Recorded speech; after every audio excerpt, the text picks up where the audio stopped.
Code Lockdown.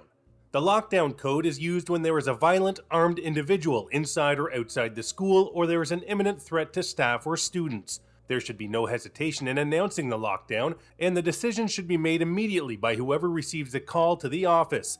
It should not be delayed for the purpose of checking with administration before announcing a lockdown. If there is an early years program, before and after school activities, or daycare program on site, ensure that their staff have been provided with a copy of the site emergency response plan so they will know how to respond. Office response.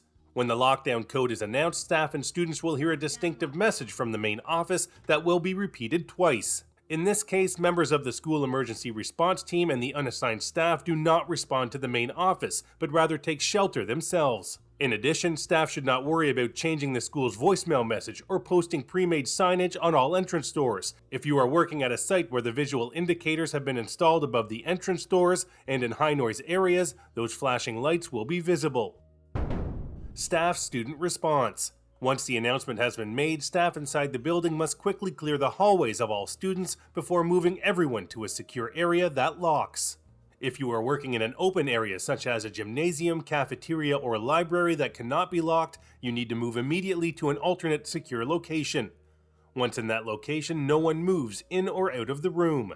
In an elementary setting, staff who work in close proximity to student washrooms should check the washroom prior to locking down if it is safe to do so. Gather students in the washrooms and those in the immediate vicinity of their classroom door into the classroom and lock down. For secondary schools, students are responsible for getting out of the washrooms immediately upon hearing a lockdown announced and getting to the nearest classroom or other area that is identified as a safe area. As a last resort, staff or students trapped in a washroom should attempt to secure the bathroom door, enter a stall, lock the door, and climb on top of the toilet. Remember to mute your cell phone.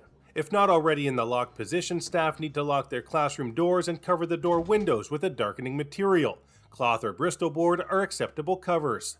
It is recommended in the police and school board protocol that all doors be locked, and if open, the lock should be engaged. It is very important that all staff, including occasional workers, have an interior door key so that the rooms can be secured. Classroom lights must be turned off and window blinds must be closed. Staff and students should move to a place out of line of sight from the door windows. If possible, take cover behind something solid. It is important to remain silent to the best of your ability. If you have a cell phone, ensure the ringer has been turned off. Do not use your cell phone unless it is necessary to communicate regarding the incident. If you hear gunshots, lie down on the floor. You must remain in place until the police and a site administrator come and unlock the room door. Disregard any announcements or fire alarms, but staff and students should be prepared to respond accordingly in order to ensure their own safety if they sense fire. Portable classrooms. Lockdown practices must recognize the unique issues with portables. Due to thin wall construction, it is recommended that desks be tipped onto their sides with desktops facing out, and all desks placed in a circle with students and staff gathered within the circle down on the floor below the top edge of the desk. Outside the building. In order to ensure that staff and students working outside of the building are aware that the school is locking down, the exterior PA system must be functional. For those sites equipped with exterior warning lights, the lights will be activated. If this is not possible, staff working outside are encouraged to carry a portable radio that has the capability to receive messages from the main office. Those who are outside the school when a lockdown is called should not re-enter the school, but should proceed immediately to a predetermined off-site evacuation location. If running across a field is required, traveling in a zigzag pattern is recommended. Once at the location, attendance must be taken. Staff and students are to remain at this off-site location until released by the school or site administrator and authorities.